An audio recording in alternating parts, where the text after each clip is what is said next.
হলো ফায়েজ। তার জন্য ওলি আউলিয়াদের মাজারের জিয়ারত করলে ওই প্রকৃতির ফায়েজ পাওয়া যায়, মানে মনের পরিবর্তন হয়ে যায়। এই আবু তালিব বললেন যে বাপ তুমি যাও, তুই গেল আর গিয়ে বলেছে খাদিজাকে, খাদিজা হুজুর নেই, কি বলছো, যে আপনার সঙ্গে দেখা করার জন্য কুরাইশ বংশের একটি লোক এসেছেন, যিনার নাম হলো আবু তালিব। কুরাইশ বংশের নাম শুনেও খাদিজার মনে কোনো প্রভাব পড়েনি। একজন ব্যক্তি এসেছেন বললেও মনের পরিবর্তন হয়নি, কিন্তু যেমনই বলল আবু তালিব তেমনই ধরপড় করে উঠল। এই নামেরও একটা প্রভাব আছে না নাই? আবু তালিব বলা মাত্র প্রভাবিত হলো। আচ্ছা, আবু তালিবের নাম বলাতে যদি খাদিজার মন প্রভাবিত হয়, তাহলে নবী মুস্তাফার নাম বলাই আমাদের অন্তর প্রভাবিত হবে না হবে না? সেই খাদিজার অন্তর প্রভাবিত হলো, চমকে উঠলো। কার কথা বললে? আবু তালিব। জি মহারানী, আবু তালিব। আবু তালিবের মতন লোক এসছেন আর তাকে তুমি দরজায় দাঁড় করিয়ে রেখেছ? যাও তাড়াতাড়ি বলো ভিতরে আসবে। তার মানে খাদিজারও ইচ্ছা যে দুনিয়ার লোকের জন্য তোমাকে গেটম্যান করে রাখলেও আবু তালিবের জন্য তুমি গেটম্যান নও। বুঝতে পারছেন না কথাটা? পৃথিবীর লোকের জন্য গেটম্যান হলেও আবু তালিবের জন্য গেটম্যান নও। পৃথিবীর লোককে বাধা প্রদান করলেও আবু তালিবের জন্য বাধা প্রদান করতে পারো না, কিন্তু সাময়িক ভাবে আটকে রেখেছো, তার মানে ভুল করেছো। জান্নাতের দরজায় রিজওয়ান থাকবে, জাহান্নামের দরজায় মালিক থাকবে।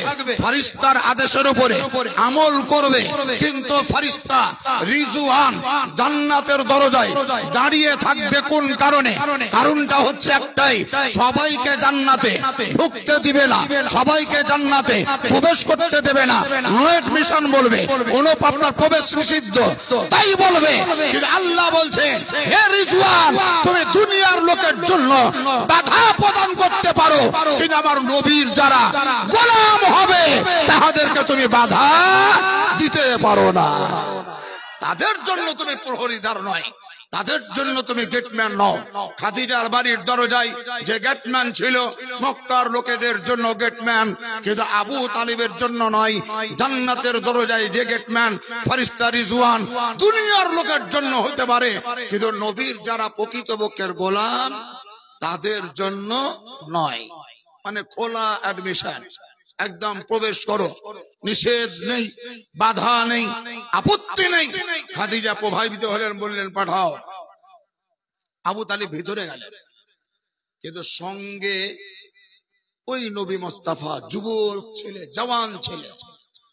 এই নবীর রূপ লাবণ্য, চেহারা, কায়া কাটিং সম্পূর্ণ আলাদা। যে চেহারা, যে কাটিং, যে ফিজিক্যালি বডি, শরীরের সৌন্দর্য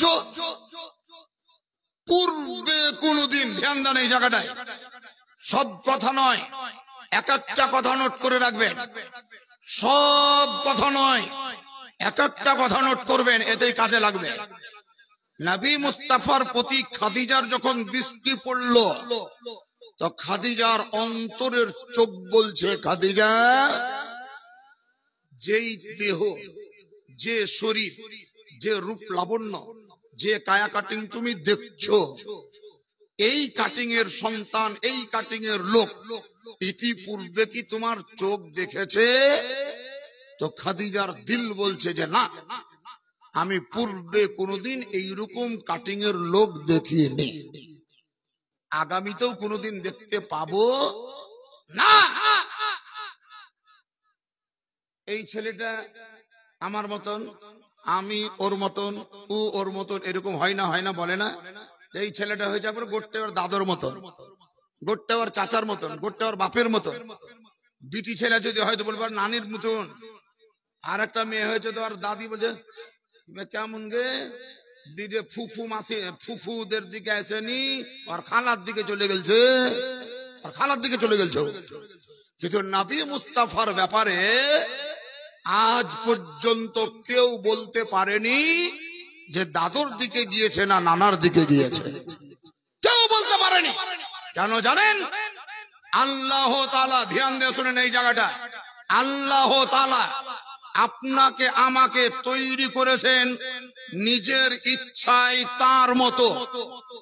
আপনাকে আমাকে আল্লাহ তৈরি করেছেন নিজের ইচ্ছায় তার মতো।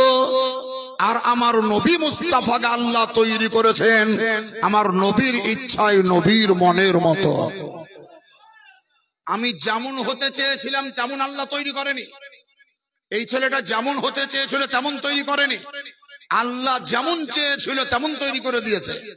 আমার এখানে আপত্তি নেই, কিছুই নেই। আমি নিরুপায়। আমি যেমন হতে চেয়েছিলাম তেমন হতে পারিনি, আল্লাহ যেমন চেয়েছে তেমন বানিয়েছে।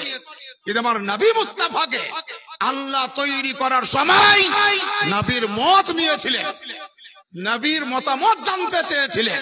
হে পয়গম্বর, আপনি বলুন আপনাকে কেমন তৈরি করব? আমার নবী যেমন ভাবে তৈরি করতে বলেছিলেন আল্লাহ তাআলা তেমন ভাবেই তৈরি করেছেন। তাহলে সমগ্র জগতের মানব জাতি সৃষ্টি হলো আল্লাহর ইচ্ছাতে, আল্লাহর মনের মতো করে।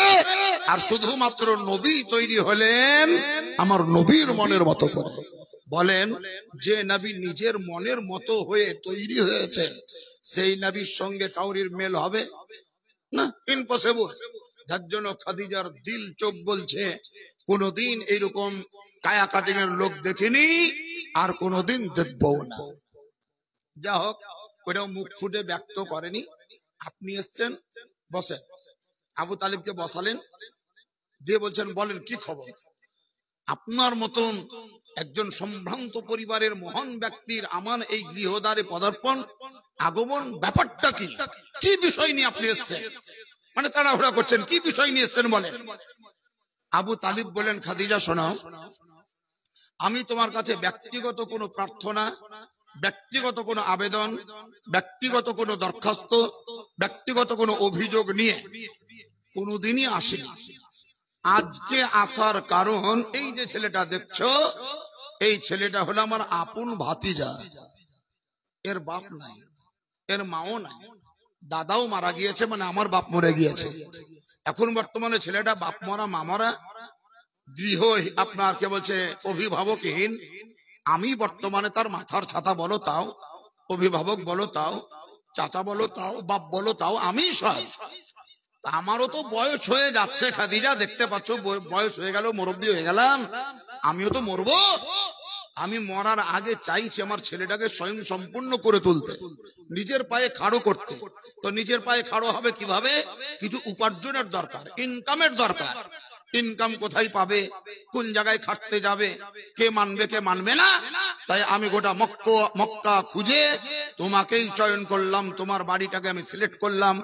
যদি তুমি আমার আবেদনকে রিসিভ করে অ্যাকসেপ্ট করে আমার ভাতিজাকে কোনো কর্মের সুযোগ করে দিতে, তাহলে আমি তোমার কৃতজ্ঞতা স্বীকার করতাম।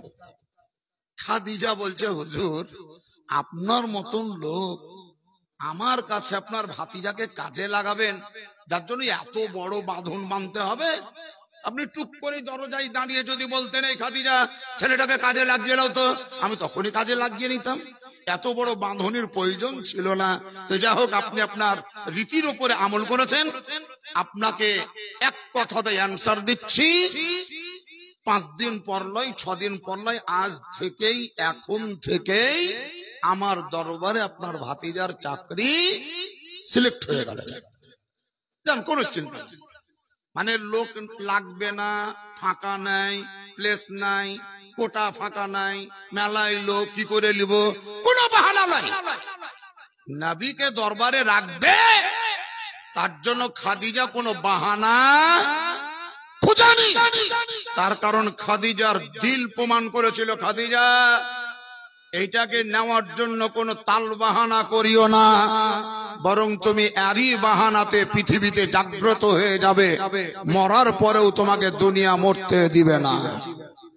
এরই বাহানায়, এরই ওসিলায় তুমি সারা জীবন অনন্ত কাল পর্যন্ত না হলেও কিয়ামত পর্যন্ত তুমি জীবিতা থেকে যাবে। অতএব একে রিসিভ করতে গিয়ে বাহানা করিও না, এটাই তোমার মঙ্গলের জন্য বাহানা তৈরি হয়ে দাঁড়াবে। হযরতে খাদিজা যখন মেনে নিলেন, আবু তালিবের মুখে হাসি ফুটলো।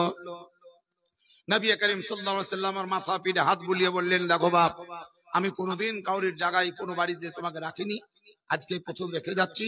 তবে এমন ভাবে কাজকর্ম করবে যেন তোমার কর্মে সে সন্তুষ্ট হয়। তার কারণ তোমার নাম মানে আমার নাম, তোমার প্রশংসা মানে আমার প্রশংসা। তোমার যদি প্রশংসা হয় তাহলে আমি সন্তুষ্ট হব, আর তোমার যদি দোষ ত্রুটি ধরা পড়ে তাহলে আমি হয়তো সম্মানের দিক থেকে একটু মাথা নিচু করতে বাধ্য হব। নবী পাক বললেন, চাচা, যদিও আপনি আমাকে কোনো কাজ করাননি, যদিও কোনো জায়গায় কাজ করার জন্য নিয়ে যাননি, আজকে এই জায়গাটাই হলো আমার জীবনের প্রথম কর্মস্থল। রেখে চলে যান, নির্দ্বিধায় আপনি থাকবেন, নিশ্চিন্তায় থাকবেন। আজ থেকেই কর্মব্যস্ত হয়ে যাব। আপনি 2 দিন 3 দিন 4 দিন 1 মাস পর 6 মাস পরে রিপোর্ট নেবেন যে আমার দ্বারাই আমার মনিব মানে খাদিজাতুল কুবরা সন্তুষ্ট ছাড়া অসন্তুষ্ট হতে পারবে না। আবু তালিব যদিও মনের দিক থেকে মর্মাহত হলেন, কিন্তু ছেলের মঙ্গল কামনা করেই খাদিজার বাড়িতে রেখে চলে গেলেন। নবী মুস্তাফা খাদিজাতুল কুবরার সম্মুখে দণ্ডায়মান। খাদিজা জিজ্ঞাসা করছেন, তোমার নাম কি? 1 নাম্বার, আবু তালিব বিদায় হয়ে গিয়েছেন, এবার এর সঙ্গে কথা। তোমার নাম কি? আমার নবী বললেন, আমার নাম হলো মুহাম্মদ। বাপের নাম মায়ের নাম জিজ্ঞাসা করা হলো, সব বলে দিলেন। কাজে তো এসেছো, বলো তুমি কি কি কাজ করতে পারবে, কোন কর্মে তোমাকে নিয়োগ করব। নবী মুস্তাফা এক কথায় উত্তর দিয়েছিলেন যে, শুনেন, আমি আমার চাচাকে যদিও বললাম যে কোনো কাজ করিনি, কিন্তু আপনাকে বলছি যে কোনো কাজ করতে আমাকে বলবেন, ওই কাজ করতে পারবো না, এই কথাটা আমার মুখ থেকে বাহির হবে না। তার মানে কি, আপনার দরবারে যত রকমের কাজ আছে আমাকে বলেন, যে কোনো কাজ আপনি নিয়োগ করবেন, আমি সেটাতেই নিয়োগ হয়ে যাব, পারবো না এই কথা মুখ থেকে বাহির হবে না। ভাষাগত দিক থেকে খাদিজা নির্বাচন করলেন, ছেলেটার ভিতরে প্রতিভা আছে, অভ্যাস না থাকলেও প্রতিভা আছে। আচ্ছা শোনো, তোমাকে তেমন কোনো ভারী কাজ দিব না, আমার বাড়িতে বা আমার নেতৃত্বে কয়েকটা রাখাল আছে। রাখাল, ভাষাগত দিকটা বিচার করেন। খাদিজা কি বললেন? কয়েকটা রাখাল আছে, যে রাখালের অধীনে 100 ছাগল আছে, মেষ আছে, ভেড়া আছে। ওই রাখালেরা ভেড়া দুম্বা ছাগল চড়ায়। তোমাকে আমি দায়িত্ব দিচ্ছি ওই রাখাল গুলার নেতা হিসাবে। নিশ্চয় আপনারা বুঝতে পারবেন, যারা বাইরে মাটি কাটার কাজ করতে যেত, দাদুন যাওয়া বুঝেন, দাদুন যাওয়া, দাদুন, তো এই দাদুন যারা যেত তাদের মধ্যে 2টো ভাগ। একটা ভাগ হলো কমিশন, আর একটা ভাগের নাম হলো দফাদার। এই কমিশন কাজের দায়িত্ব দিত দফাদারকে, আর দফাদার পাট উঠিয়ে নিয়ে যেত ওই কাজের স্থলে খাদানে। তাহলে লেবারের ওপর মহল হচ্ছে দফাদার, দফাদারের ওপর মহল হচ্ছে কমিশন, আর কমিশনের ওপর মহল হলো কোম্পানি। কোম্পানি। হযরতে খাদিজাতুল কুবরা বললেন, আমার বাড়িতে আমার দরবারে বহুত রাখাল আছে যারা ছাগল চড়ায়, মেষ চড়ায়। ওই সমস্ত রাখাল গুলা কখন ছাগল ছাড়ে, কখন বাঁধে, কখন চড়ায় আমি বুঝতে পারি না, ধরতে পারি না। কখন কোন ছাগল বিক্রি করে দিচ্ছে হিসাব তেমন পাই না। তাই আজ থেকে মোহাম্মদ তোমার দায়িত্বে আমি অর্পণ করলাম, তোমাকে জিম্মেদারি দিলাম, ওই রাখাল গুলার প্রতি তুমি নেতৃত্ব প্রদান করবে। তারা নিজ নিজ দায়িত্ব পালন করছে না তার প্রতি তদারকি করবে এবং তাদের অধীনে যে ছাগল মেষ দুম্বা থাকবে তাদেরকে আমি বিক্রি করার স্বাধীনতা দিব না। কোনটা বিক্রি করতে হবে কি হবে না সম্পূর্ণ দায়িত্ব তোমার ওপরেই থাকবে, সব তোমার দায়িত্ব। আমি 6 মাস পরে তোমার কাছে হিসাব বুঝে নেব। পারবে?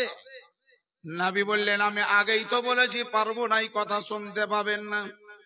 ঠিক আছে, তাহলে যাও, রাখালগুলাকে ডেকে বুঝিয়ে দেওয়া হলো তোমরা স্বাধীনভাবে কাজ করতে পারবে না, আর তোমাদের ওপর মহল একজনকে নিয়োগ করলাম, ইনি থাকবেন তোমাদের তদারককারী, তোমাদের অভিভাবক হিসাবে, তোমাদের নেতা হিসাবে কাজ করবেন। ছাগল মেষ দুম্বা বিক্রি করার দায়িত্ব ওনার। যা হোক বাবাজিরা, আল্লাহর পয়গম্বর হাবিবে কিবরিয়ার শাহনশাহে জিবাকার মক্কার সরকার মদিনার তাজদার পাপীদের উদ্ধার নবী মুস্তাফা এই দায়িত্বটা গ্রহণ করলেন। আর 6টা মাস অতিবাহিত হলো, 6 মাস পেরিয়ে গেল। এবার খাদিজা বলছেন হিসাব শোনাও। এর আগে তো আমি 1 বছর পর হিসাব নিতাম, তো তোমাকে চেক করার জন্য 6 মাসের মাথাতে হিসাব নিব। এই রাখালের অধীনে কতটা ছাগল ছিল, কতটা আছে, কতটা বিক্রি করেছো, ওর কাছে কতটা ছিল, কতটা আছে, কতটা বিক্রি করেছো, আর এই ছাগলের সংখ্যা বৃদ্ধি পেয়েছে না কমে গেছে, টোটাল হিসাব নিকাশ করার পর খুব শর্টকাটে বলছি, খাদিজা দেখলেন অতীতে 1 বৎসরের পুঁজি লাগিয়ে 1 বৎসর ইন্তেজার করে এই ছাগলের মাধ্যম দিয়ে, ছাগলের দ্বারাই যে লাভজনক ব্যবসা হয়েছিল, নবী মুস্তাফার নেতৃত্ব যেই দিন থেকে শুরু হয়েছে তার মাত্র 6 মাসের মাথায় হিসাব নিয়ে দেখলেন তো 1-1.5 বৎসরে যে লাভ হতো সেই লাভ এই 6 মাসেই হয়ে গিয়েছে। তাহলে ভালো হলো না খারাপ? তাহলে যে মনিব মানে খাদিজা, এই নবীর প্রতি তার দৃষ্টি আকর্ষিত হবে না? হবে না? এবারে ওকে পদোন্নয়ন মানে উন্নত মানের পদ, সব চাইতে বড় ব্যবসা খাদিজার যেটা, সেটার নাম হলো কাপড়ের ব্যবসা। নবীকে খাদিজা বলছেন শোনো, আজ থেকে তোমার এই ছাগল ভেড়ার দায়িত্বে থাকতে হবে না। আমার একজন সওদাগর আছে, যে সওদাগরের দ্বারাই আমি ব্যবসা পরিচালনা করি, যার নাম হলো মাইসারা। কি নাম বললাম? মাইসারা। সেই মাইসারাকে আমি ডেকে বলে দিচ্ছি, সাম দেশে যাবে, ইয়ামান দেশে যাবে, বিভিন্ন দেশে ব্যবসা করতে যায়, তো সেই মাইসারার অভিভাবক হিসাবে আজ থেকে তুমি যাবে, সে তোমার অধীনে থাকবে। কোন জায়গায় কতটা কাপড় বিক্রি হলো না হলো, কতটা লাভ হলো না হলো, মাইসারার কাছে হিসাব নিব না, ব্যবসার শেষে তোমার কাছেই আমি হিসাব নেব। পারবে? নবী বললেন আমি আগেই বলেছি, আমার কোনো আপত্তি নেই। মাইসারা করে, এই মাইসারা শোনো। কি বলছেন মহারানী? বলছেন শোনো, এই দেখো এই ছেলেটার নাম হলো মোহাম্মদ, এই মক্কা নগরেই বাড়ি, আবু তালিবের ভাতিজা, বাপের নাম হলো আব্দুল্লাহ, মায়ের নাম আমেনা। মাইসারা, তুমি কাপড়ের গাঁটরি নিয়ে যাবে, ব্যবসার যত রকমের পুঁজিপাটটা সব তোমার কাছে থাকবে, তবে কোন জায়গায় বিক্রি করবে, কোন জায়গায় করবে না, কাকে কটা দিবে, কাকে কটা দিবে না, এই সমস্ত বিষয়ের স্বাধীনতা ওর হাতে থাকবে। এই বিষয়ে তোমার কোনো প্রতিবাদ চলবে না। আল্লাহুম্মা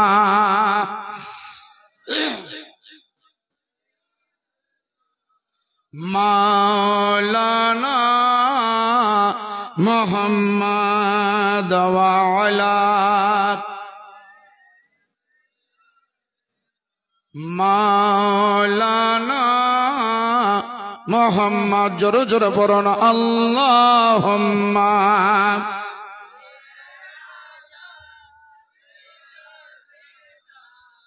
মাওলানা মুহাম্মদ ওয়া আলা আলি সাইয়্যিদিনা মোহাম্মদ সাল্লাল্লাহু আলা মোহাম্মদিন মোহাম্মদ হরদম জবান পাক নামি মোহাম্মদ হরদম জবান से निकालो शफी आना मोहम्मद सल्लल्लाहु ताला अलैहि वसल्लम। मुअज्जज सामाईन हजरात, একটু সরল ভাবে বোঝেন, খুব ঠান্ডা মাথায় আস্তে আস্তে বলি। নবী মুস্তাফা মাইসারার যেন দায়িত্বটা গ্রহণ করে ব্যবসার সূত্র অবলম্বন করে ইয়ামান দেশে যাওয়ার জন্য তিনি প্রস্তুতি নিলেন। তবে খাদিজাতুল কুবরা মাইসারাকে বললেন, মাইসারা শোনো, এর ব্যাপারে যতটুকু আমি জানি অতটুকু তুমি জানো না, তবে তোমাকে আমি ইঙ্গিত করে বলে দিচ্ছি, নোট করে রাখো। যাওয়ার পথে অথবা ফিরে আসার পথে তেমন কোন যদি আশ্চর্যজনক ঘটনা দেখতে পাও, দৃশ্য দেখতে পাও, সেটা তুমি নোট করে রাখবে, আমাকে এসে শোনাতে হবে। 1 নাম্বার দায়িত্ব তোমার। 2 নাম্বার দায়িত্ব হলো তুমি তার কোনো মতে বিরোধিতা করবে না। যদি বসতে বলে তো বসবে, যদি উঠতে বলে তো উঠবে, যদি দাঁড়াতে বলে তো দাঁড়াবে, যদি কাপড় ফেলে দিতে বলে তো ফেলে দেবে। খবরদার তুমি প্রতিবাদ করিও না, ওর মতের মোতাবেক তোমাকে পরিচালিত হতে হবে। হযরত মাইসারা বললেন, মহারানী, কোন ব্যাপারে আমার আপত্তি নেই, কিন্তু একটি বিষয় আমি জানতে চাইছি, আমার যে বেতনটা ছিল ওই বেতনটা বাড়বে না কমবে? মাইসারাকে খাদিজা বললেন, যাও, তোমার যা বেতন নির্ধারিত ছিল তা থেকে বেতন বৃদ্ধি করে দেওয়া হবে, বাড়িয়ে দেওয়া হবে। মাইসারা বলছে, তাহলে আপত্তি নেই, যা করতে বলবেন বলেন, কোনো ব্যাপার নাই। মাইসারা বেরিয়ে গেলেন, নবী মুস্তাফা চলতে লাগলেন। ফার্স্ট দৃশ্য, প্রথম দৃশ্য দেখছেন মাইসারা একদম গ্রাম ঘর ছেড়ে মাঠ ময়দানে পড়ে গিয়েছেন। গোটা এলাকা যেন সূর্যের আলোতে মানে আলোকিত হয়ে আছে। আলোর ছটা মানে সূর্যের তাপ মাটির ওপরে, সূর্যের তাপ মাথার উপরে, সূর্যের ছটাটা গাছপালার উপরে, সবারই উপরে সূর্যের কিরণ পড়ে। মাইসারার চোখ পড়ল, মাইসারার দৃষ্টি পড়ল, মাইসারা সচক্ষে দেখতে পেল যেই ছেলেটির নাম হলো মোহাম্মদ, যাহাকে আমার অভিভাবক বানানো হয়েছে, যার অধীনস্থ করে খাদিজা আমাকে পাঠিয়েছে। মাইসারা প্রথম দেখতে পাচ্ছে, জীবনে কোনোদিন এইরকম দৃশ্য দেখেনি। দৃশ্যটা হলো কি? মাইসারা বলছে, আমি আর মোহাম্মদ যদিও পাশাপাশি ছিলাম, আমার দেহের উপরে সূর্যের তাপ পড়লো, কিন্তু মোহাম্মদের মাথার উপরে আমি সচক্ষে তাকিয়ে দেখলাম সূর্যের নিচে বাদল মেঘ এসে ছায়ার মত, আপনার ছাতার মতো ছায়া করে ওই সূর্য যেন বাদল মেঘের দ্বারাই আবৃত হয়ে গেল। তার মানে নবীর উপরে সূর্যের তাপ পড়ে না, সূর্য যেন আমার নবীকে তাপ দিতে পারে না। হযরতে মা ফাতেমাতুজ জাহরা রাদিয়াল্লাহু তাআলা আনহা বলেছিলেন, হে দুনিয়ার লোকেরা শোনো, আমি নবীর বিটি কোন পর্দায় থাকি, কেমন পর্দানসীন মহিলা আমি, তোমাদেরকে গোটা ইতিহাস বলবো না, আমার জীবন ইতিহাস পূর্ণাঙ্গ রূপে বর্ণনা করব না, একটা জুমলাতেই তোমরা বুঝে নিও যে আমি কত পর্দায় থাকতাম, কত রকম ভাবে দেহকে লুকিয়ে রাখতাম। আমি রাস্তাঘাটে বার হতাম না, ওটা তো আলাদা কথা। আমি সারা জীবন যে গোসল করেছি, আমি যে স্নান করেছি, আমি যে শরীরকে ভিজিয়েছি, মাথার চুল ধুয়ে নিয়েছি, কিন্তু পৃথিবীর অন্যান্য মহিলারা হয়তো বাড়ির আঙিনাতে দাঁড়িয়ে মাথার চুল শুকাই, সূর্যের তাপে রৌদ্রের ছটায় আমি ফাতেমা এমন একজন মেয়ে যে কোনোদিন আয়নাতে দাঁড়িয়ে মাথার চুল শুকায়নি। এক কথায় দুনিয়ার কোন পরপুরুষ তো দারকিনার আসমানের সূর্য পর্যন্ত আমার মাথা দেখেনি। এই ফাতেমার আব্বাই হলেন নবী, যে নবী মুস্তাফার মাথার উপরে সূর্যের যেন ছটা পড়ছে না, বাদল মেঘের ছায়া। মাইসারার ইচ্ছা জাগলো মোহাম্মদকে জিজ্ঞাসা করবো এরকম কেন, তো লোক আপনার জবানকে তালা মারলো না। খাদিজা যে মানা করেছে আমাকে কোনো প্রতিবাদ করা চলবে না, তবে কথাটা শোনাবো। খাদিজাকে নোট করলো ডায়েরিতে বা নোটবুকে। একেবারে ইয়ামান দেশে গিয়ে হাজির হলো আল্লাহর পয়গম্বর হাবিবে কিদ্দেগার শাহনশাহে জিওয়াকার, সমগ্র জগতের গৌরব নবী, সমস্ত জগতের গৌরবের পয়গম্বর নবী। সে আকা মুস্তাফা বললেন মাইসারা তুমি এই জায়গাতে দোকান পাতো। এই জায়গায় দোকান পেতে দেওয়া হলো আর মাল বিক্রি করা শুরু করলেন নবী নিজের নেতৃত্বে। মাইসারা প্রমাণ করছেন এত মাল নিয়ে গিয়েছিলাম, আমার ধারণা ছিল বিক্রি করতে মোটামুটি 2 থেকে 2.5 মাস টাইম লাগবে, কিন্তু আর রাস এত ভালো, এত ভালো। রাস ভালো বুঝেন, রাস ভালো, ছেলেটা রাস ভালো, পয় ভালো। এই পয় ভালো তার জন্য অনেক ছেলেকে বলে ছেলেটা বলে কুপয়া। কুপয়া মানে লক্ষণ ভালো নয়, পয় মানে লক্ষণ, কুপয়া। এই রাস, রাস ভারী রাস পাতলা, এই ভাষাগুলো দুনিয়াতে চলছে। আর এই রাস ভারী রাস পাতলা বলতে বলতে আমাদের রাঢ়ি এলাকায় যখন পাকন টাকন করতো আদাসা মাদাসা তেলের জিনিস, তারপরে ভাকা তুলতো, ভাকা মানে ধুকি, তো ধুকি তোলার জন্য মাটির হাঁড়ি, ওই হাঁড়ির ওপর একটা ঢাকনা, ঢাকনাকে দিয়ে আবার আটা লিপে দিত, মধ্যখানটাকে পূজা করতো, একটা বাটিতে আটা লিয়ে কাপড়ে ঢেকে এমনি ভাবে উভড়ে দিত, আর ওই বাটিটাকে তুলে নিত, টানাটাই ঢেকে দিত। ওই সময় যদি কোনো মুরব্বী লোক বাড়ি ঢুকতো, কাপড় দিয়ে ঘাইরে দে, কাপড় দিয়ে ঘাইরে দে, এই লোকটা রাজ ভারী, আমার পুন উঠে পালিয়ে যাবে। এরকম ভাষা ছিল না, ছিল না দেশে? পুন উঠে পালিয়ে যাবে। একটা মুরব্বী লোক বাড়িতে ঢুকলে আর ভাকা তোলা পুন উঠে পালিয়ে যেত। এখন ওই ভাকা দেখছি বাজারে, হাজারে, মাজারে, এই জঙ্গিপুরে, উমরপুরে, রাস্তাতে ঘাটে যেখান সেখানে ভাকা তুলছে। কত লোক যাওয়া আসা করছে, কাহুরির পুন উঠে পালাই না। তাহলে ওই রাজভারী লোক বোধহয় দুনিয়াতে নাই, সব মরে গেছে যাদের জন্য পুন উঠে পালাইতো। কিন্তু আসলে ওইটা নয়, এটা এক প্রকারের কুসংস্কার তখন ছিল, সেই কুসংস্কার এখন আর নেই। আল্লাহর পয়গম্বর হাবিবে কিদ্দেগারের ব্যাপারে আরো একটি কথা বলি। এই দেখেন এই ছেলেটার এই ছেলের দুটোই বেটা, কোন একজনের তার মধ্যে 3 নম্বরে একটা বিটি হলো। ওই বিটিটা হওয়ার পর থেকে জমি কিনা শুরু। রাজমিস্ত্রি থাকতে থাকতে হেডমিস্ত্রি হলো, হেডমিস্ত্রি থাকতে থাকতে হঠাৎ করে ঠিকাদার। তো দেখবেন ওর বাপের দৃষ্টি কিন্তু ওর বিটিটার দিকে চলে যাবে, যে মাঝে মধ্যে লোক সম্মুখে গাইবে যে আমার এই বেটিটার পয় ভালো, বলবে না এই বেটিটার পয় ভালো। যেদিন থেকে বেটিটা আমার দুনিয়াতে আসছে সেদিন থেকে আমার কাজে উন্নতি।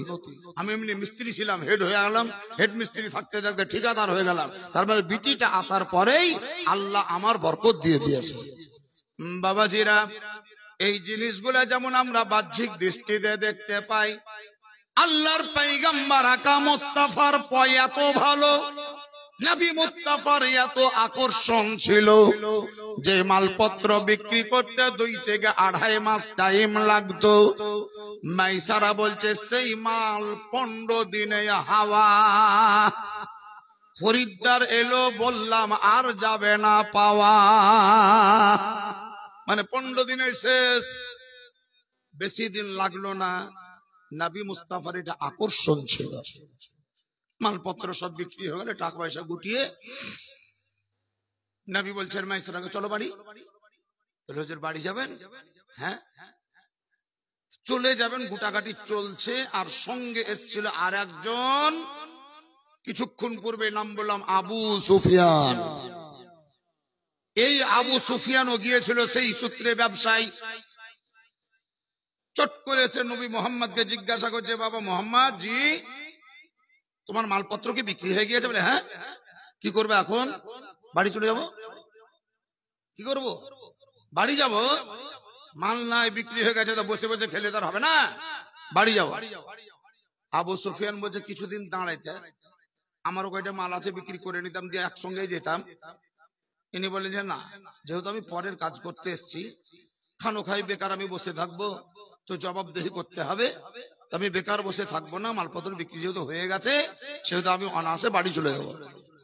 আবু সুফিয়ান দেখলে যে শুনবে না, যাবেই, তখন একটু ছোট খাটো করার জন্য মানে নিজে মুরব্বি সাজতে গিয়ে নবীকে জিজ্ঞাসা করছেন, কোন রাস্তা দিয়ে যাবা, কোন রাস্তা দিয়ে যাবা? তো নবী এমন একটা রাস্তার কথা বললেন যে রাস্তা দিয়ে মক্কায় যাওয়া যাবে, কিন্তু সাধারণত মানুষ চলাচল করে না, ঝাল জঙ্গল যুক্ত রাস্তা। আবু তালিব বলছে, আবু সুফিয়ান বলছে, সর্বনাশ, ওই রাস্তা দিয়ে তুমি যাবা? যে হ্যাঁ যাব। খবরদার ওই রাস্তা দিয়ে যাও না। কেন? তো যে রাস্তায় ছিনতাইকারীর অভাব নাই, ডাকাতের শেষ নাই, রাহাজানের শেষ নাই। তুমি যদি যাও, অর্থ বা টাকা পুঁজি তো যাবে যাবে, এমনকি তোমার জান পর্যন্ত যেতে পারে। আরে ভয় দেখিয়ে দিল। আবু সুফিয়ানের ইচ্ছা ছিল যে আমার বলাতে মনে হয় মোহাম্মদ পথের পরিবর্তন করে এই রাস্তা দিয়ে যাবে। নবী পাক বললেন, আবু সুফিয়ান, আমি মতের পরিবর্তন করব না, রাস্তা ছাড়বো না, যেই পথ দিয়ে যাব সিদ্ধান্ত নিয়েছি সেই পথ দিয়েই যাব, আমি আমার সিদ্ধান্তের পরিবর্তন করব না।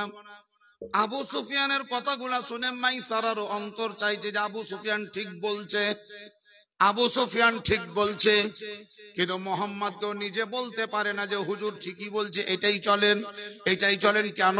খাদিজা যে নিষেধ করে দিয়েছে, যাকে আমি তোমার অভিভাবক করে পাঠালাম, তার মতের বিপরীত কথা বলবে না, তার সিদ্ধান্ত খর্ব করবে না, তার প্রতিবাদে জানাবে না, তুমি একটাও নিজের তরফ থেকে কথা বলবে না, স্বাধীনভাবে যা ইচ্ছা তাই করবে, কিন্তু ঘটনাটা নোট করবে, আমার কাছে সে খবরটা দিয়ে দেবে। মাইসারার অন্তরে ভয় ভীতি ঢুকে গেল। আবু সুফিয়ান বলছে, তবে তুমি ওই রাস্তা দিয়েই যাবে? বলে হ্যাঁ, আমি ওই রাস্তা দিয়েই যাব।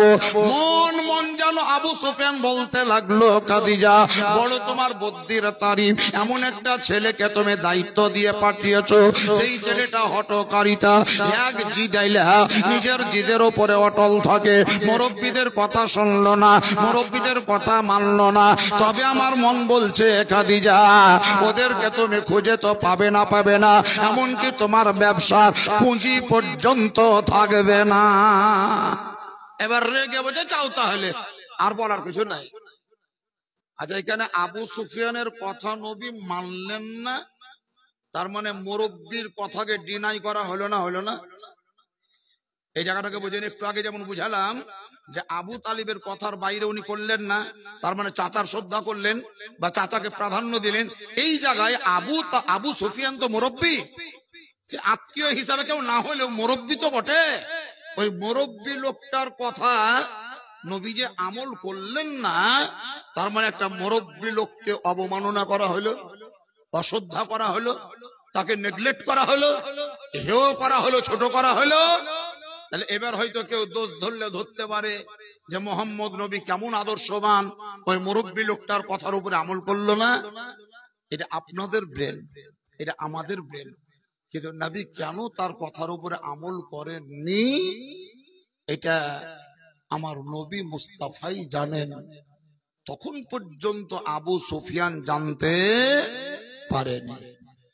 গোটা মক্কার লোক, শাম দেশের লোক, ইয়ামান দেশের লোক সকলেই মনের দিক থেকে জানে যে এই পথটা হচ্ছে ডাকাতের পথ, এই পথটা হচ্ছে রাহাজানের পথ, এই পথটা হচ্ছে বাঘ ভাল্লুকের পথ, এই পথটা হচ্ছে ভয়ের পথ, এই পথটা হচ্ছে জান যাওয়া পথ, এই পথটা হচ্ছে ছিনতাই করা পথ। এই ভয়টা সবারই ভিতরে ঢুকেছিল।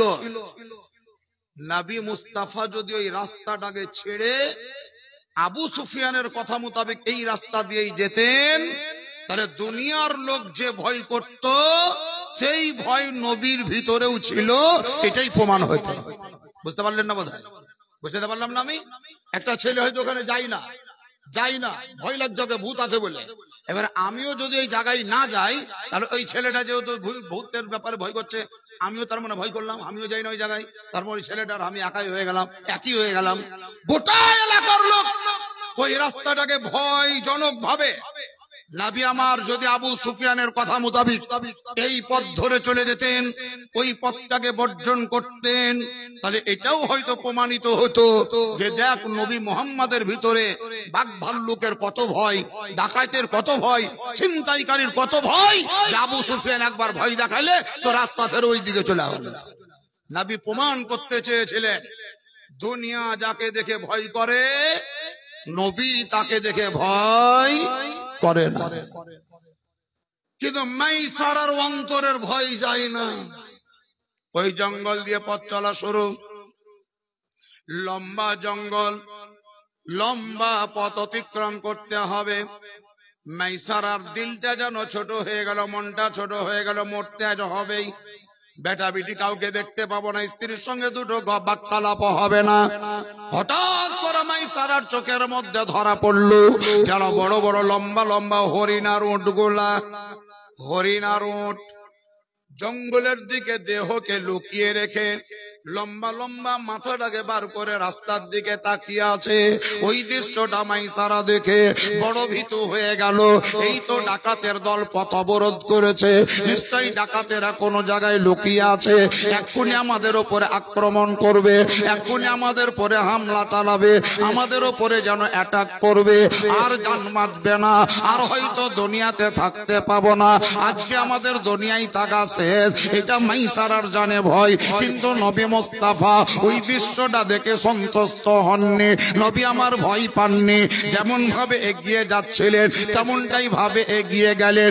ওই জায়গায় যেই জায়গাতে হরিণ এবং উটগুলা দাঁড়িয়েছিল, সেই জায়গা পর্যন্ত যেমন নবী আমার পৌঁছে গেলেন, ওই হরিণ আর উটের মানুষের মতন মুখ খুললো, নবীকে সালাম জ্ঞাপন করলো। আসসালাতু ওয়াসসালামু আলাইকা ইয়া রাসূলুল্লাহ, আসসালাতু ওয়াসসালামু আলাইকা ইয়া হাবিবাল্লাহ। নবী গো, আমরা দীর্ঘ সময় ধরে এই জায়গায় দাঁড়িয়ে আছি, আমরা পানাহার করিনি, জঙ্গলে বিচরণ করিনি, পথ চেয়ে আছি, রাস্তা চেয়ে আছি, ইন্তজার করছি। আমরা খবর পেয়েছি যে আপনি আজকে রাস্তা দিয়ে আসবে, আপনার নুরানি চেহারা দেখবো, যার জন্য দাঁড়িয়ে আছি। বুঝলেন আবু সুফিয়ানের কথা নবী কেন মানেননি? বুঝলেন বাবাজিরা? ওই দাঁড়িয়ে থাকা হরিণ উঠ যেগুলা, হরিণের গায়ে পিঠে হাত বুলিয়ে দিলেন নবী। আজকে পর্যন্ত পৃথিবীতে ইতিহাস পাবেন, হরিণকে বাংলা স্ট্যান্ডার্ড বাংলায় বলে মৃগ। মৃগ মানে হরিণ, আর নাভি মানে নাভি। ওই মৃগ নাভি মানে হরিণের নাভি থেকে একটা খুশবু তৈরি হয়। খুশবুটার নাম হলো কি? কস্তুরী। কস্তুরী নাম শুনেননি? কস্তুরী আতর, কস্তুরী আতর। এই কস্তুরী আতরটা কোম্পানি তৈরি করে কোথা থেকে? মৃগ নাভি মানে ওই হরিণের নাভি কেটে যখন একটু লম্বা লম্বা হয়ে বেরিয়ে যায়, তখন কেটে নিয়ে ওখান থেকে আতর তৈরি হয়, কস্তুরী আতর। হে বাবাজিরা, ইতিহাস কোথায় পেলেন? আমাদের পয়গম্বর আকা মুস্তাফা ওই জঙ্গলের রাস্তার ধারে দাঁড়িয়ে থাকা যে সমস্ত হরিণগুলা ছিল, সেই হরিণগুলার মধ্যে কোন কোন হরিণের গায়ে পিঠে আমার নবী হাত বুলিয়েছিলেন। ইতিহাস প্রমাণ করে যেই হরিণের গায়ে আমার নবীর হাত পড়লো, তার বংশধর পৃথিবীতে এখনো আছে। আর নবীর হাত পড়া ওই হরিণদের নাভি থেকে মুসকে আম্বা মানে কস্তুরী আতর তৈরি হয়। সবারই নয়, কবিতর দুই প্রকারে দেখবেন। কবিতর দুই প্রকার। একগুলা কবিতর দেখবেন এই হাঁটু থেকে পায়ের অংশটা লাল, অন্য কবিতর দেখবেন দেহ যেমন কালো, তা হাঁটুর নিচের অংশটাও কালো। হাঁটু থেকে পায়ের নিচের অংশটা লাল রং, এরকম কবিতর দেখেছেন না দেখেননি? দেখা যায় না, যায় না? এই কবিতর গুলা কোন জাতের কবিতর, কোন দলের কবিতর, কোন দলের অন্তর্ভুক্ত, কোন বংশের অন্তর্ভুক্ত, তার জন্য তারিখে ইসলাম পড়বেন, ইতিহাস পাবেন, দেখতে পাবেন নূহ নবীর পিরিয়ডে বিশ্বব্যাপী বন্যা হয়েছিল। যেই নৌকার উপরে নূহ আলাইহিস সালাম চেপেছিলেন, 40 জন ব্যক্তি, আপনার 40 জন ব্যক্তি নিয়ে 40 দিন যাবৎ বন্যায় প্লাবিত হয়ে নৌকা ভাসতে ভাসতে ভাসতে ভাসতে যদি পাহাড়ে গিয়ে ঠেকলো। পানি কতটা আছে আন্দাজ করার জন্য কাক, কাক মানে কাউয়া, কাউয়া আমাদের রাঢ়ী ভাষায় বলে কইড়া, বাংলায় বলে কাক, উর্দুতে বলে কাউয়া, চলতি ভাষায় রাঢ়ী এলাকার লোক বলে কইড়া। কালো রং সেই কাককে নূহ নবী বললেন, এই কাউয়া যাতো তুই। তখনকার কাউয়া খুব বড় বড় ছিল। কাউয়া একটু যাতো, নিচে নেমে দেখ, এই জায়গাটা আমি লঙ্গর ফেলবো, নৌকা থামাবো, তো পানি কতটা আছে একটু তড়া বুঝাই তো। তো কাক গেল, আর ওই বন্যাতে যত ডুবে ডুবে গরু মরা, ছাগল মরা, মানুষ মরা, ভেড়া মরা, যত মরা জানোয়ার সব ভাসছিল, ও পানির তড়া কি লিবে, ও মরা খেতে লাগলো। আর ঘুরে এলোই না। ঘুরে যখন এলো না, তখন নূহ আলাইহিস সালাম বললেন, এই কাউয়া তুই আমার কথার উপরে আমল করলি না, পৃথিবীর মানুষ তোকে কেউ ভালোবাসবে না, পৃথিবীর মানুষ তোকে কেউ ভালোবাসবে না। বলেন কাউয়াকে কে কে ভালোবাসেন? কাউয়াকে কেউ ভালোবাসেন? কিন্তু এই কাউয়াকে ভালো আমরা বাসি না। তবে যারা বলে মুখে যে পীর মানি না, ওলি মানি না, ওদের কিতাব খুলবেন, দেখবেন লেখা আছে যে কাউয়ার গোশ খাওয়া চলবে। মানে ওরা পীর ওলিকে ভালোবাসে না, কাউয়াকে ভালোবাসে। কাউয়াকে ওরা ভালোবাসে, কাউয়ার প্রতি তাদের মহব্বত আছে।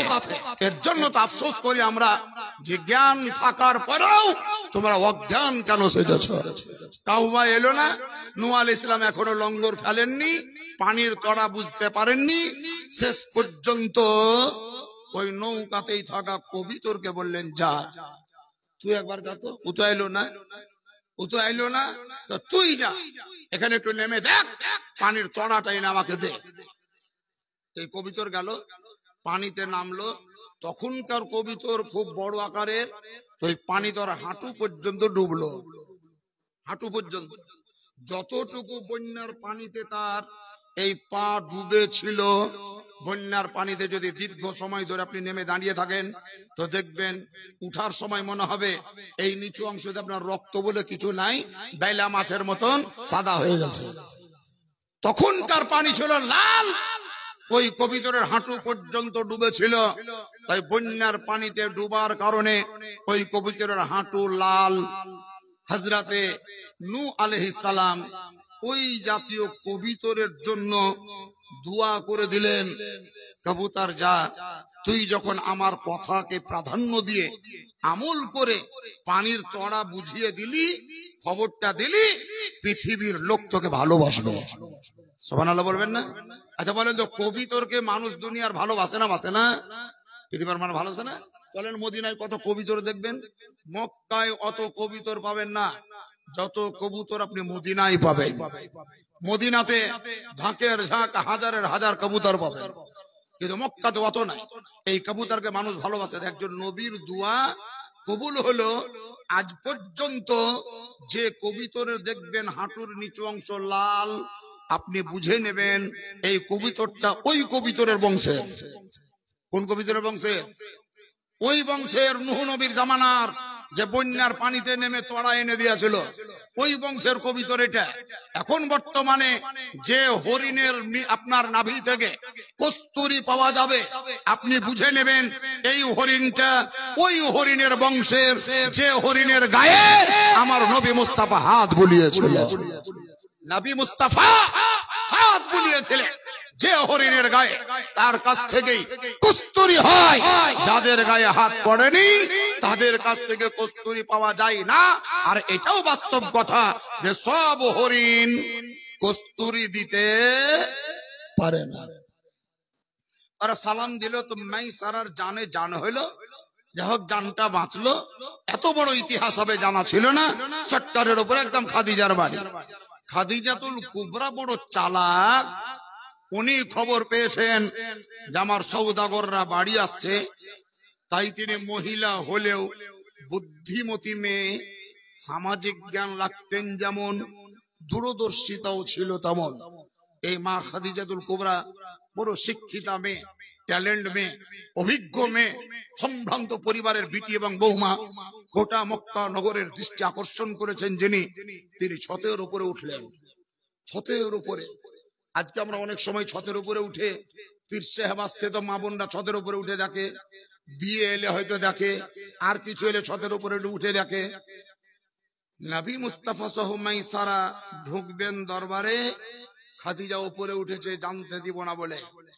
খাদিজা আজ নিজের চোখে দেখছে, মাইসারা তো দেখেছেই, খাদিজাও সচক্ষে দেখলো যে মোহাম্মদ যেমন যেমন এগিয়ে আসছে তেমন তেমন সেই বাদল মেঘের যে চটা, বাদল মেঘের যে একটা পর্দা, সেই পর্দাটা এক জায়গাতেই থেকে যাচ্ছে তা নয়।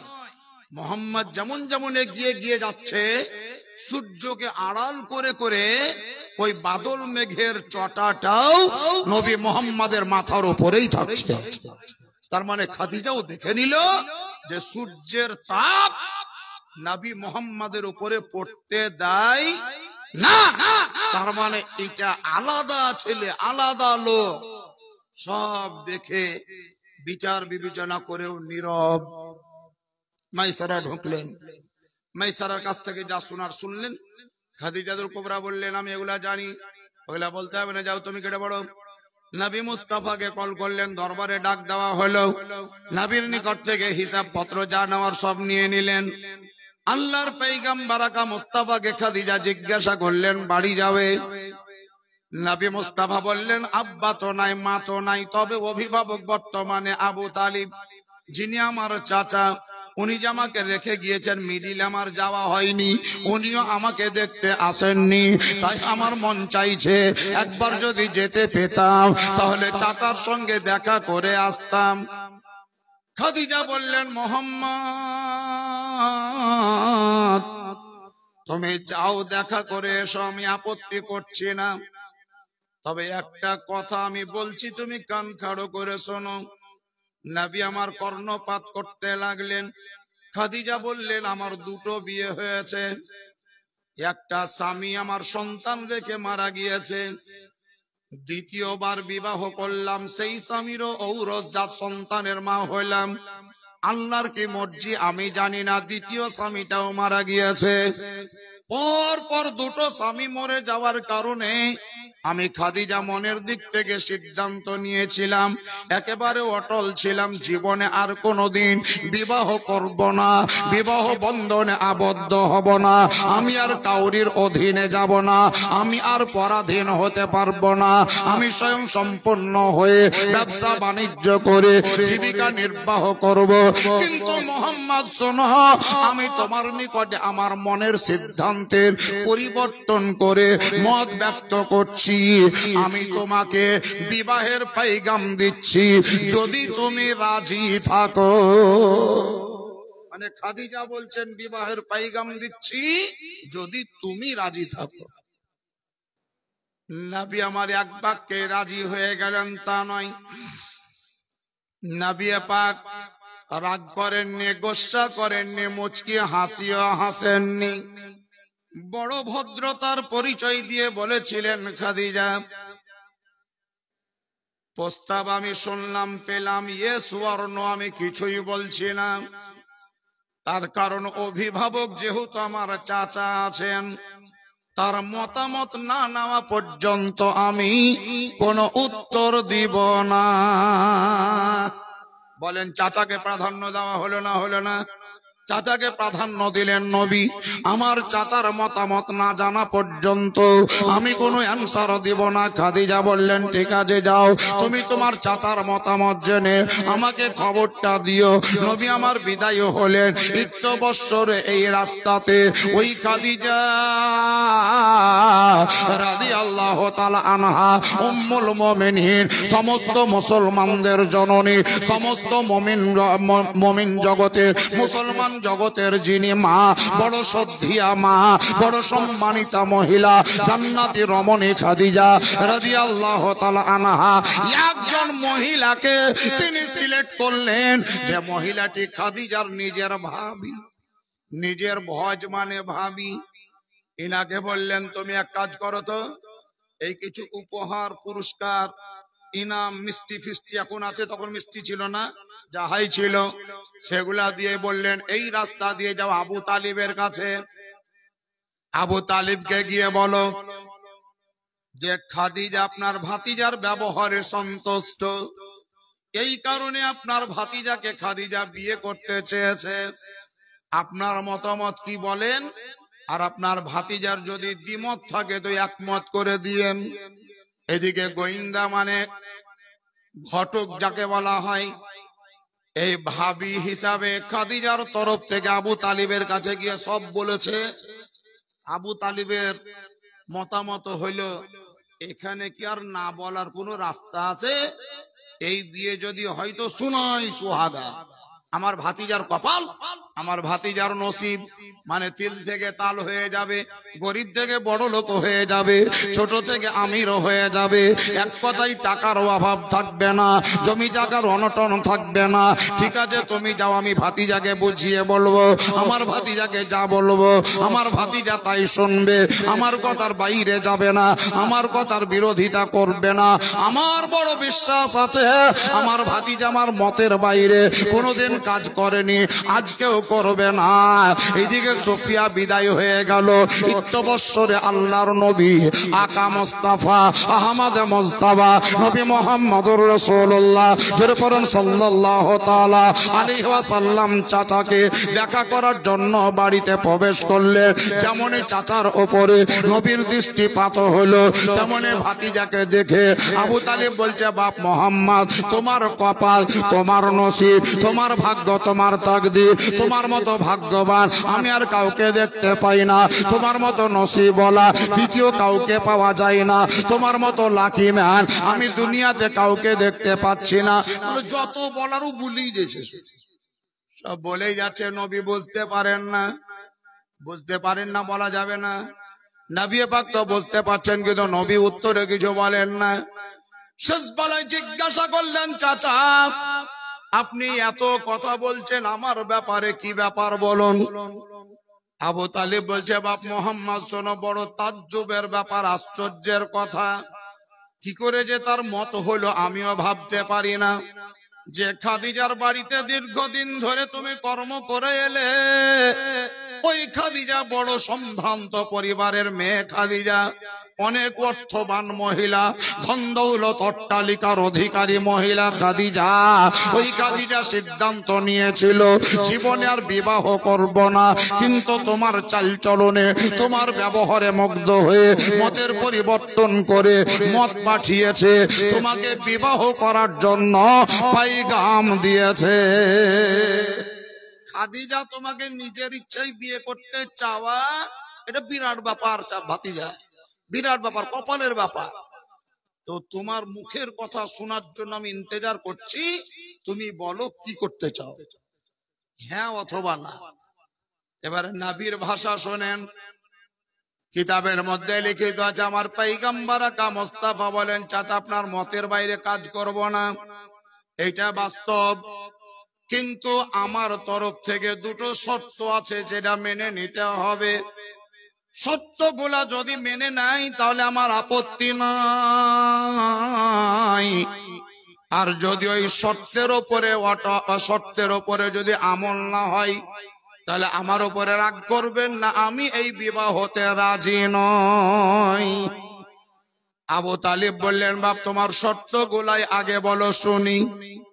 হয়তো মনে মনে তিনি ভেবে রেখেছিলেন আমার ভাতিজা কি আর শর্ত দিবে, একটা মেয়েকে বিয়ে করবো তো আমি গরিব মানুষ, বলেন 2 বিঘা জমি লিখে দিবে, 2-5 লাখ টাকা আমার নামে ব্যাংক ব্যালেন্স করে দিবে, এগুলাই হয়তো বলবে, আর এগুলা খাদিজা খুব দিবে, তার মানে হচ্ছে বিয়ে, কোনো ব্যাপার নাই। ভাতিজাকে জিজ্ঞাসা করলেন বলো কি বলতে চাও? আকা মোস্তাফা বললেন 1 নম্বর শর্ত, 1 নম্বরের শর্ত হলো খাদিজা যে বাড়িতে বসবাস করছেন, যেটাকে বাসভবন বলা হয়, গৃহ বলা হয়, বাসবাড়ি, যেই বাড়িতে বাস করার জন্য একটা বাড়ির প্রয়োজন, রুটি কাপড়া মাকান, মাকানের দরকার, বাস করার জন্য কাপড়ের দরকার, পরিধান করার জন্য রুটির দরকার, খাবারের জন্য। নবী মুস্তাফা বললেন চাচা আপনি গিয়ে খাদিজাকে এই পেগামটা দেন যে মোহাম্মদ বিয়েতে রাজি হবে, কিন্তু শর্ত তোমাকে মেনে নিতে হবে।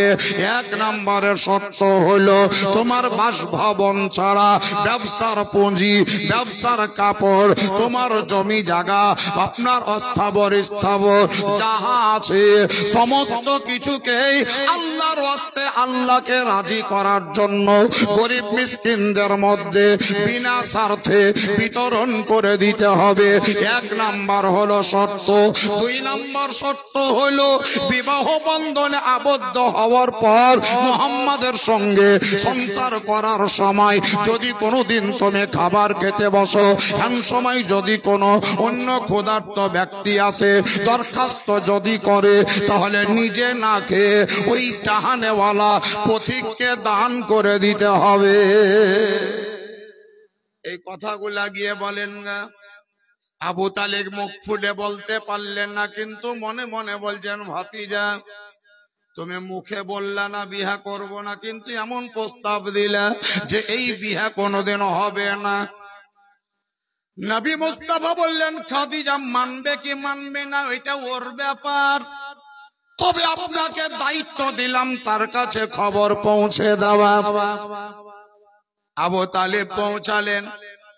দরজায় মা খাদিজাতুল কুবরা ইন্তেজার করছিলেন, দরজায় দাঁড়িয়ে তা নয়, মনের দিক থেকে তিনি অপেক্ষা করছেন, ইন্তেজার করছেন, দেখি আবু তালিবের কাছ থেকে খবর কি আসে, আবু তালিব আমাকে মেসেজ কি দেয়।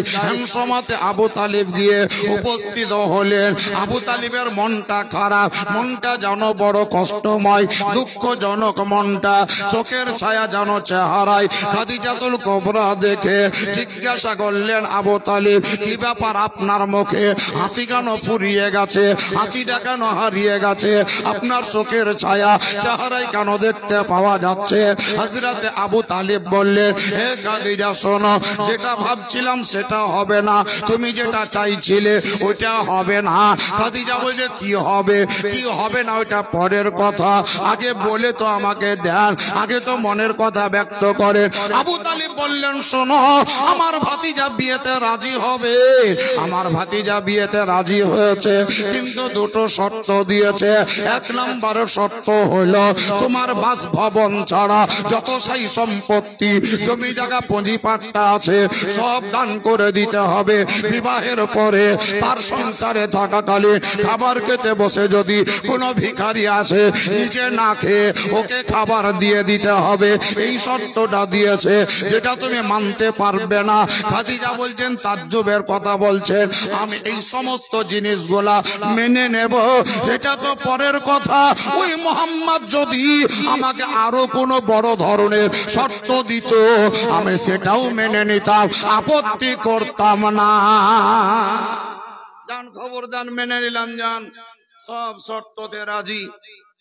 নবী মুস্তাফার প্রতি কি আসক্ত হয়েছিলেন খাদিজা, তার চাল চলন দেখে যা হোক, যেটা ভাবেননি আবু তালিব সেই দুর্ভাবনা নিকটে চলে এলো। এত সহজে খাদিজা মেনে নেবে এটা আবু তালিবের ভাবনা চিন্তার বাইরে, সম্পূর্ণ বাইরে। আর এটা তো বাস্তব কথা, কে ভাবতে পারে এটা? একমাত্র ভাববে কারা? ওই বাহির হয়ে পালিয়ে যাওয়া যারা, নাকি?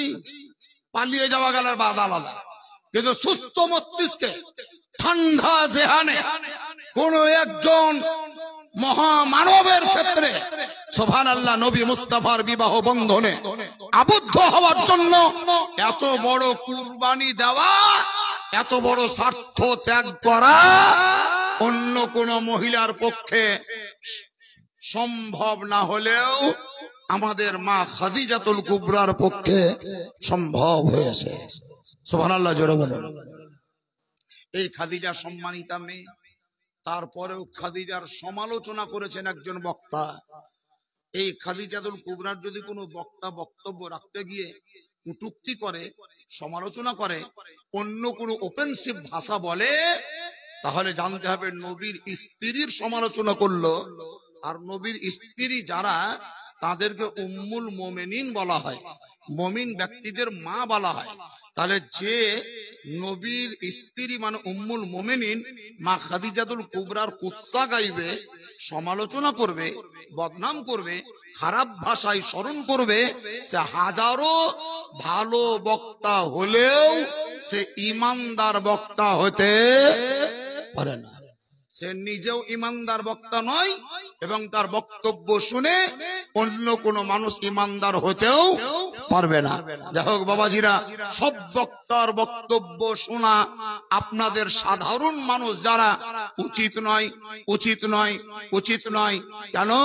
আপনি রোগের চিকিৎসা করান ওই ডাক্তারের কাছে, যে ডাক্তারকে আপনি চিনেন, জানেন, যার নাম সুনাম শুনেছেন, যার উপর আপনার বিশ্বাস আছে, পরিচিত ডাক্তার, এটা ভালো ডাক্তার, আমার বাপ ভালো হয়েছে, মা ভালো হয়েছে, পাড়ার লোকের কাছে যাচ্ছে, ওই ডাক্তারের কাছে যেমন রোগ দেখাতে হবে, ঠিক তেমন ভালো চিহ্নিত পরিচিত বক্তার বক্তব্য শুনতে হবে। কেন? হয়তো অপরিচিত ডাক্তারের কাছে যাবেন, আসলেই হয়তো ভালো ডাক্তার নয়, সেখানে আপনার জানের খাতরা হবে। আর হয়তো অপরিচিত বক্তার বক্তব্য শুনতে যাবেন, ইমানদার বক্তা নয়, তার বক্তব্য শুনে দেখা যাবে আপনার ইমানটাই বরবাদ হয়ে যাবে। যার জন্য খুব যাচাই বাছাই করে বক্তাদের বক্তব্য শুনতে হয়। কিছু বক্তা এমন আছে যাদের বক্তব্যের আসল সারমর্ম হলো নবীর কাছ থেকে দূরে সরিয়ে দেওয়া, সাহাবীদের কাছ থেকে দূরে সরিয়ে দেওয়া, ওলি আউলিয়াদের কাছ থেকে দূরে সরিয়ে দেওয়া। এটাকে কি বলে বুঝাবো? আমার আব্বার খুব ইচ্ছা যে আমার বেটা যেন ওর মাকে ভালো না বাসে।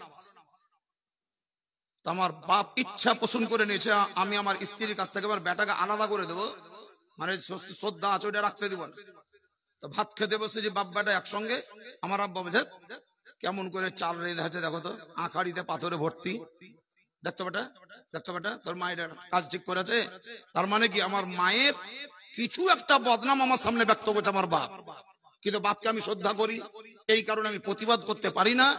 এই 5 দিন 10 দিন শুনতে শুনতে শুনতে শুনতে প্রকৃত পক্ষেই দেখা যাবে বাপের কথার উপরে আমল করে আমার মনটা কিন্তু মায়ের কাছ থেকে একটু দূরে সরে গেল। বুঝতে পারলেন না বোধহয়? বাপের ইচ্ছাই ছিল আমার মায়ের কাছ থেকে আমাকে একটু দূরে হটিয়ে দেওয়া। তো দূরে হটাতে গেলে কি করতে হবে? হাত ধরে টেনে দূর করতে পারবে না।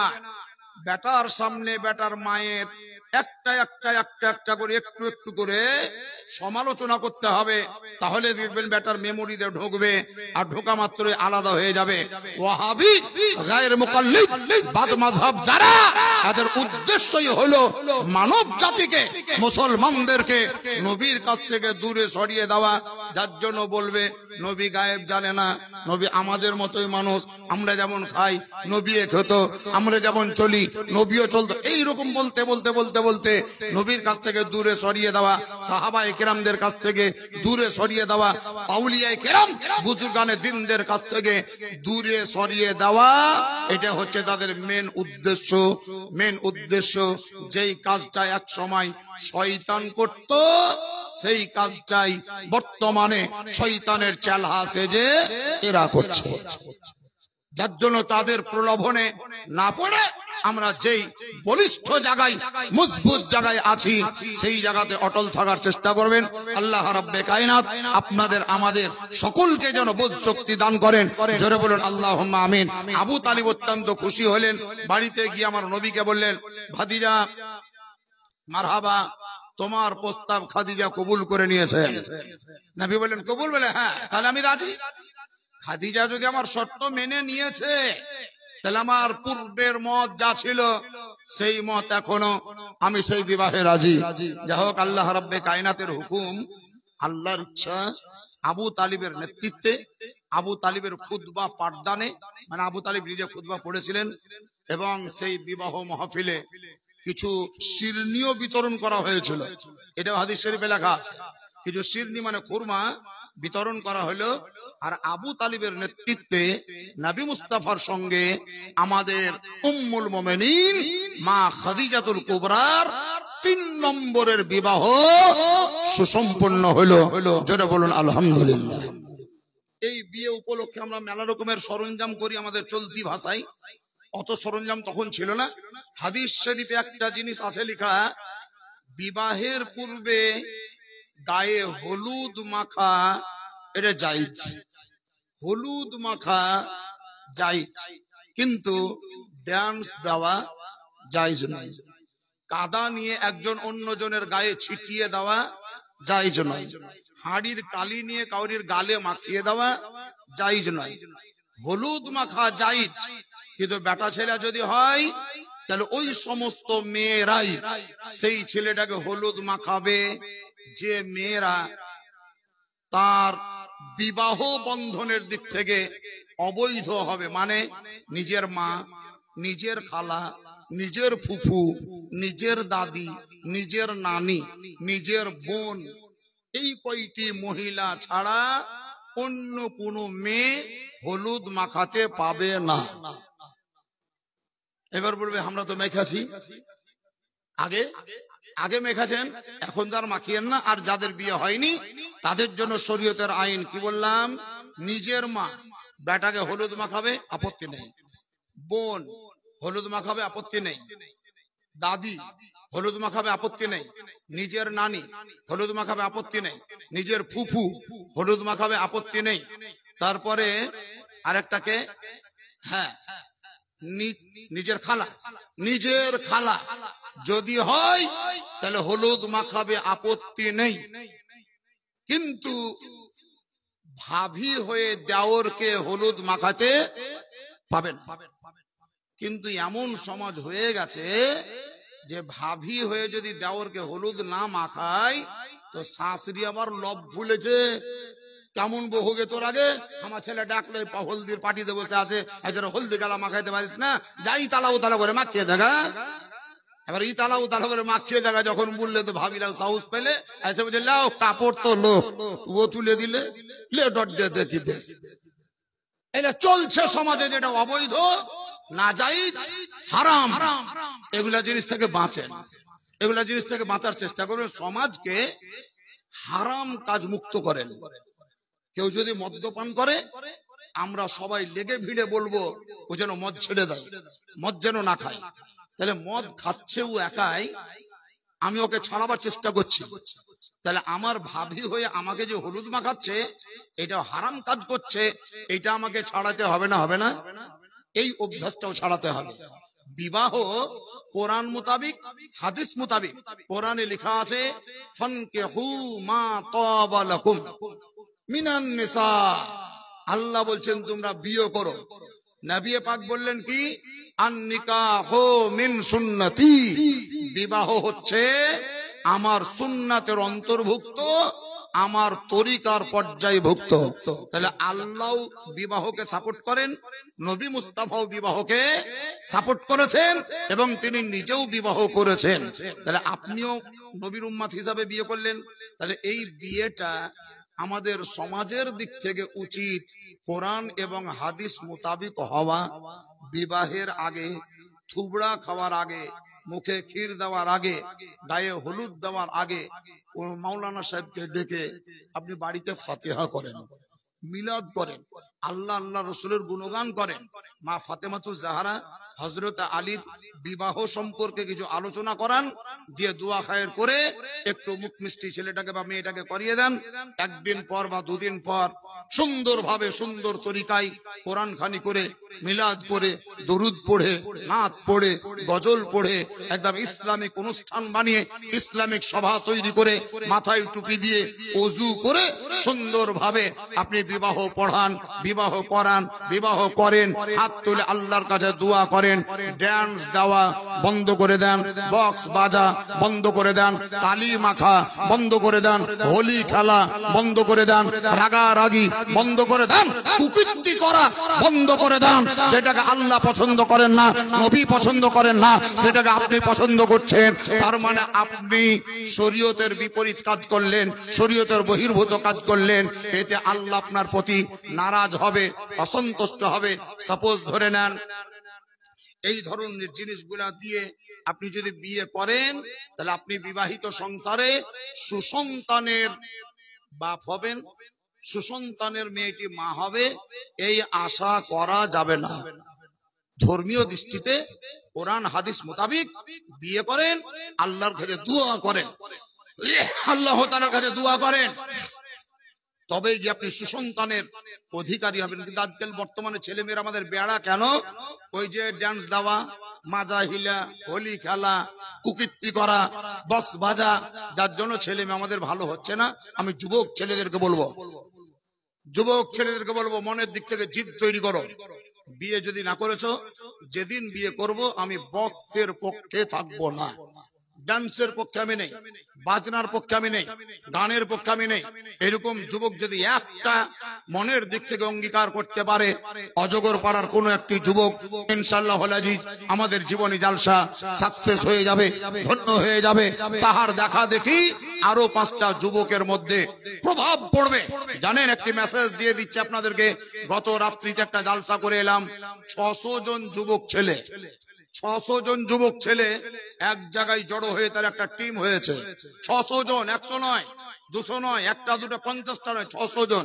এই 600 জন ছেলের মধ্যে কেউ বিবাহিত, কেউ অবিবাহিত, কিন্তু বেশিরভাগ ছেলেদেরই আমি মুখে দেখলাম দাড়ি। ওরাই জালসা করাচ্ছে। তাদের জালসায় গিয়ে আমি জিজ্ঞাসা করলাম, জালসার আগেই জিজ্ঞাসা করেছিলাম যে তোমরা 600 জন ব্যক্তি এক জায়গায় জড়ো হয়েছ, জোয়ান জোয়ান ছেলে, তো তোমাদের উদ্দেশ্য কি বাবা বলো তো?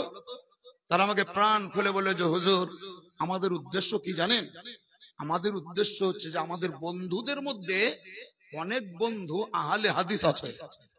ভালোভাবে শুনেন কথাটা, আমাদের বন্ধুদের মধ্যে অনেক বন্ধু আহলে হাদিস আছে।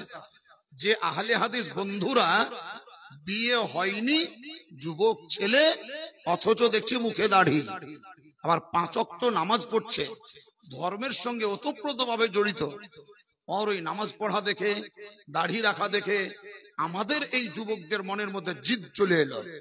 আহলে হাদিসদের যুবকরা যদি 5 ওয়াক্ত নামাজ পড়তে পারে, বিহা না করে দাড়ি রাখতে পারে, আমরা কি পারি না? আমরা কি পারবো না? তাই আমরা অঙ্গীকারবদ্ধ হয়েছি, আমরা 5 ওয়াক্তের নামাজি যতজন যুবক আপনি দেখছেন, সব যুবকরা আমরা নামাজ পড়ি, 5 ওয়াক্তের নামাজ পড়ি। আর বেশিরভাগ ছেলেদের চেহারার দিকে তাকিয়ে দেখেন, আমাদের মুখে দাড়ি। তার মানে আমরা দেখাতে চাই যে আমরা সুন্নি হানাফি যারা, এরাও নামাজ পড়তে জানি, আমরাও ধর্মকে চিনতে জানি, ধর্মের সঙ্গে যুক্ত থাকতে জানি। এই 600 জন ছেলে এক জায়গায় একত্রিত হয়ে আমরা মত পোষণ করেছি যে আমরা একটা মক্তব চালাবো, যে মক্তবের টোটাল খরচ আমরা 600 জন ছেলে মিলে দিব, এবং গ্রামের ছেলে মেয়েরা পড়বে, বিনা পয়সাতে পড়বে, ওস্তাদ বা মাস্টার থাকবে, যে বেতন লাগবে সেই বেতন আমরাই দিব। আমাদেরই দেওয়া পয়সা জমিয়ে আমাদের পাড়ার বা সমাজের বা কোনো গ্রামের কোনো গরিব বা এতিম ঘরের একটি মেয়ে বিয়ে দিতে যদি অসুবিধা হয়, আমরাই 500,000 টাকা চাঁদা কালেকশন করে ওই গরিবদের মেয়েদের বিয়ের ব্যবস্থা পর্যন্ত করে দেবো। আচ্ছা বলেন, ওদের উদ্দেশ্যটা ভালো না খারাপ? এরকম যুবক খুব কম গ্রামে পাওয়া যাবে। অজগর পাড়ার যুবকরা যদি মনে করে এরকম একটা ইউনিটি তৈরি করব, অবশ্যই পারে। যুবকরা যদি পদক্ষেপ নাই, গ্রামে কাউকে মদ্যপান করতে দিব না, নিষেধ করে দেব, যুবকরাই পারবে। যুবকরা যদি ইচ্ছা করে কাউকে গাঁজা খেতে দিব না, যুবকরাই পারবে। যুবকরা যদি চাই কাউরির বিয়ের বাড়িতে বক্স বাজতে দিব না, যুবকরাই পারবে। যুবকরা যদি চাই কাউরির বিয়ের বাড়িতে অবৈধ কাজ হতে দিব না, এই যুবকরাই পারবে। তাই বলছিলাম সমাজের যুবকদেরকে ধর্মের দিকে এগিয়ে আসতে হবে, এগিয়ে আসতে হবে, তবেই গিয়ে আমাদের সমাজ কুসংস্কার মুক্ত হবে, কুসংস্কার আমাদের সমাজ থেকে দূরীভূত হয়ে যাবে। যাই হোক বাবাজিরা, ভাইরা, আল্লাহর নবী আকা মুস্তাফা আহমদ মুস্তাফা নবী মুহাম্মদ রাসূলুল্লাহ সাল্লাল্লাহু তাআলা আলাইহি ওয়াসাল্লাম ইতিপূর্বে একাকী অবস্থায় ছিলেন। এখনকার আলোচনায় নবী এখন বর্তমানে বিবাহিত, তার মানে সাংসারিক সাংসারিক সাংসারিক। খাদিজাতুল কুবরা যদিও স্বামীহীনা মেয়ে হিসাবে ছিলেন, এখন বর্তমানে তিনি স্বামীযুক্ত মহিলা। এর পূর্বে তিনি ব্যবসা বাণিজ্য করেছেন স্বাধীনভাবে, নিজের ইচ্ছায়। আজ থেকে তিনি জীবিকা নির্বাহ করবেন আমার নবীর অধীনে থেকে, নবীর মন মোতাবিক, নবীকে প্রাধান্য দিয়ে কিভাবে তিনি সংসার করেছিলেন, সন্তান সন্ততি পিতা মাতা হয়েছেন, তার বিবৃতি বর্ণনা আজকে আর হবে না, আগামীকাল হবে ইনশাআল্লাহ। আজ ছাড়বো না। আখির দাওয়ানা আলহামদুলিল্লাহ রাব্বিল আলামিন। উঠকার মুমিনা।